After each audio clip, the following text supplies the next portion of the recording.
Hello everyone.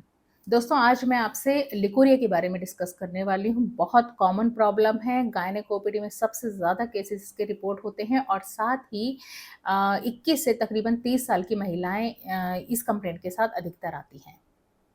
Leucorrhoea को आप श्वेत प्रदर कह सकते हैं, सफ़ेद पानी के नाम से बुला सकते हैं, वाइट डिस्चार्ज कह सकते हैं, इनमें से किसी भी नाम से बुलाएं।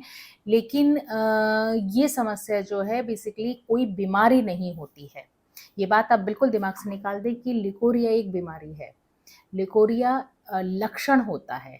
अब वो लक्षण फिजियोलॉजिकल भी हो सकता है और पैथोलॉजिकल भी। यानी कि सामान्य लिकोरिया भी फीमेल बॉडी में होता है और असामान्य लिकोरिया भी देखने को मिल सकता है। डिपेंड करता है कि कंडीशन कैसी है।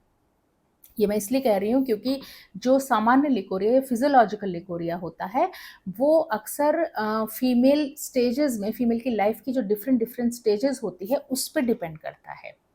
जैसे कि आप सपोज प्यूबर्टी है या लड़की को जस्ट मेनार्क के स्टार्ट होने वाले होते हैं, उससे पहले एक डिस्चार्ज, वेजाइनल डिस्चार्ज जो वो एक्सपीरियंस करती है, या फिर प्रेगनेंसी के टाइम पे, या कहना चाहिए कि मेनोपॉजल एज में, ये डिफरेंट डिफरेंट स्टेजेस होती है।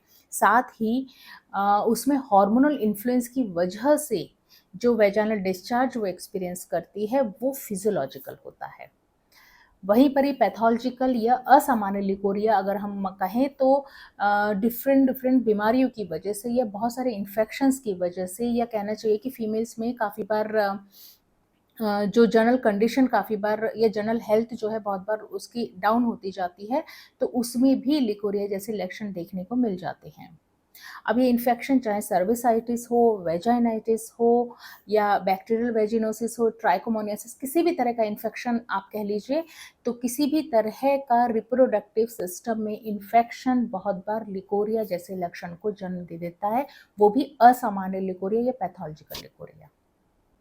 तो बस आज मैं आपसे इन्हीं दोनों टाइप के लिकोरिया में डिफरेंस बताने वाली हूँ, वो अंतर बताने वाली हूँ, जिससे कि आप डिफ्रेंशिएट कर सकें कि आपको सामान्य लिकोरिया है या फिर पैथोलॉजिकल या असामान्य। देखिए, पैथोलॉजिकल और फिजियोलॉजिकल लिकोरिया को आप 4 पॉइंट्स के बेसिस पे डिस्कस कर सकते हैं या 4 पॉइंट के बेसिस पे डिफ्रेंशिएट कर सकते हैं। तो पहला जो पॉइंट मैं आपसे डिस्कस करने वाली हूँ वो है अपीयरेंस, यानी कि वो देखने में कैसा है। देखिए, अगर फिजियोलॉजिकली सामान्य लिकोरिया है तो वो अक्सर या तो बिल्कुल पानी जैसा वाटरी होगा, या फिर वो गाढ़ा भी हो सकता है लेकिन चिकनाहट के साथ रहेगा। चिकना रहेगा, गाढ़ा रहेगा, या फिर वाटरी रहेगा। वो डिपेंड करता है हार्मोन के इन्फ्लुएंस के ऊपर। फीमेल बॉडी में इस टाइम पे कौन सा हार्मोन ज़्यादा इन्फ्लुएंस में है, वो ये उसकी तरलता या गाढ़ापन उसी के ऊपर डिपेंड करता है। वहीं पर ही अगर पैथोलॉजिकल लिकोरिया की बात करें या असामान्य लिकोरिया की अगर हम बात करें, तो वो अक्सर काफ़ी बार झागदार होता है, या गाढ़ा अगर होगा तो वो दही जैसा गाढ़ा हो सकता है, चीज़ चिपचिपाहट के साथ हो सकता है, चीज़ी हो सकता है। तो इस तरह का अगर डिस्चार्ज है तो दैट मीन्स वो कहीं ना कहीं इन्फेक्शन बॉडी में पनप रहा है, किसी ना किसी तरह की पैथोलॉजी ज़रूर डेवलप हो रही है। दूसरा जो पॉइंट है वो है कलर, यानी कि रंग। उसका रंग कैसा होगा।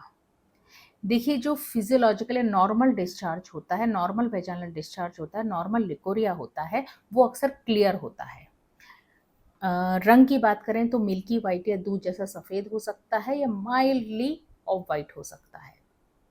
वहीं पर ही पैथोलॉजिकल लिकोरिया या फिर किसी बीमारी के कारण उत्पन्न होने वाले लिकोरिया में जो है कलर थोड़ा सा येलोइश रहेगा, ग्रीनिश हो सकता है, बहुत बार ग्रेइश या सिलेटी रंग का हो सकता है, वो कभी क्लियर नहीं होता, और काफ़ी बार ब्लड मिक्स्ड या थोड़ा सा ब्लड टिंज के साथ हो सकता है, ब्राउनिश हो सकता है। तो इस तरह के डिफरेंट डिफरेंट कलर्स हैं जो डिफरेंट डिफरेंट कंडीशन के ऊपर डिपेंड करते हैं, डिफरेंट डिफरेंट पैथोलॉजिकल कंडीशन के ऊपर डिपेंड करते हैं, अलग अलग तरह के इन्फेक्शंस के ऊपर डिपेंड करते हैं। तीसरा जो पॉइंट है वो है स्मेल, यानी कि गंध उसकी कैसी रहेगी। देखिए, मैं ये बिल्कुल नहीं कहती हूँ कि नॉर्मल लिकोरिया जो है वो बिल्कुल गंध रहित होता है। नॉर्मल लिकोरिया में भी माइल्ड सी स्मेल ज़रूर रहती है, बट वो बैड स्मेलिंग या गंदी स्मेल नहीं होती है। वहीं पर ही अगर पैथोलॉजिकल लिकोरिया है तो उसमें स्मेल बहुत तीखी रहेगी, बहुत तेज़ स्मेल रहेगी, बहुत ज़्यादा बैड स्मेलिंग रहेगा। और वहीं पर ही काफ़ी बार वो मछली जैसी स्मेल फीमेल जो है एक्सपीरियंस कर सकती है। तो इस तरह की स्मेल के साथ अगर वेजाइनल डिस्चार्ज हो रहा है तो वो नॉर्मल नहीं है, वो कहीं न कहीं इन्फेक्शन की वजह से है, किसी न किसी प्रॉब्लम की वजह से है। चौथा और सबसे लास्ट पॉइंट है अमाउंट, यानी कि इसकी क्वांटिटी कैसी रहेगी। देखिए, नॉर्मल डिस्चार्ज में अक्सर जो नॉर्मल क्वांटिटी मानी जाती है वो मानी जाती है 2 से 5 ml के करीब दिन भर में डिस्चार्ज अगर होता है तो वो नॉर्मल की कैटेगरी में आता है। ये फीमेल टू फीमेल डिफरेंशिएट करती हैं या कंडीशन टू कंडीशन, या फिर कहना चाहिए कि हार्मोनल इन्फ्लुएंस के हिसाब से ये कंडीशन डिपेंड कर सकती है। यानी कि दूसरे शब्दों में कहें तो डिस्चार्ज बहुत ज़्यादा नहीं होता है, बहुत माइल्ड सा डिस्चार्ज होता है और जो कि किसी तरह की कोई प्रॉब्लम क्रिएट नहीं करता है। वहीं पर ही अगर पैथोलॉजिकल डिस्चार्ज की बात करें या एबनॉर्मल डिस्चार्ज की बात करें, तो एबनॉर्मल लिकोरिया अक्सर या तो बिल्कुल नहीं होता है, कहना चाहिए कि काफ़ी बार फीमेल वेजाइनल ड्राइनेस की कंप्लेन करती है, या फिर इतना प्रोफ्यूज़ होता है, इतना ज़्यादा क्वांटिटी में होता है कि उसकी day to day activity disturb होने लगती है। फीमेल यहाँ तक भी कंप्लेन करती हैं कि उन्हें पैड लगाना पड़ जाता है उस डिस्चार्ज की वजह से, वो इतना प्रोफ्यूज़ होता है, इतना ज़्यादा होता है। तो ये चारों पॉइंट, अपीयरेंस, उसका रूप, उसका रंग, उसकी क्वांटिटी और उसकी स्मेल, इसके बेसिस पे आप नॉर्मल लिकोरिया को एबनॉर्मल लिकोरिया से डिफरेंशिएट कर सकते हैं। बस साथ में आपको ये भी गौर करके चलना है कि कोई और कंडीशन या कोई और लक्षण तो उसके साथ में नहीं आप फील कर रहे हैं, एक्सपीरियंस कर रहे हैं। तो मैं आपसे कुछ अलार्मिंग साइंस, कुछ अलार्मिंग लक्षणों के बारे में बताती हूँ, जिसके देखते ही आपको तुरंत अपने गायनेकोलॉजिस्ट से कंसल्ट कर लेना है। देखिए, अगर वेजाइनल इचिंग के साथ में डिस्चार्ज हो रहा है, यानी कि वेजाइना कहना चाहिए योनि मार्ग और साथ ही योनि के आसपास के एरिया में खुजली अगर फीमेल एक्सपीरियंस कर रही है, उस खुजली के साथ काफ़ी बार स्वेलिंग की कंप्लेन भी वो करती है, या मूत्र त्याग के साथ में अगर उसको जलन हो रही है। इसके अलावा संभोग के वक़्त या इंटरकोर्स के वक़्त में अगर वो उसे पेन हो रहा है, बहुत ज़्यादा दर्द हो रहा है, जलन हो रही है, तो इस तरह की कंप्लेंट को इग्नोर नहीं करना है, तुरंत अपने गायनेक से कंसल्ट करें।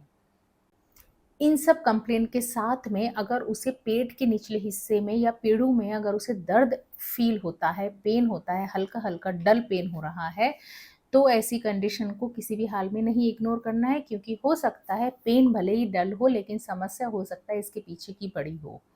तो इस तरह की कंडीशन में तुरंत अपने गायनेक से मिल लें, अपने डॉक्टर से कंसल्ट कर लें, ताकि आगे के सीरियस कॉन्सिक्वेंसेस से बचा जा सके। तो दोस्तों, ये कुछ इंपॉर्टेंट पॉइंट थे जिसके बेसिस पे आप नॉर्मल से एबनॉर्मल लिकोरिया को डिफरेंशिएट कर सकते हैं। आपको यदि ये वीडियो पसंद आया है तो लाइक कर लीजिए, चैनल को सब्सक्राइब कर लीजिए, अपनों के साथ शेयर कर लीजिए। तो चलिए मिलते हैं नेक्स्ट वीडियो में, तब तक के लिए stay healthy, stay happy, take care, bye bye.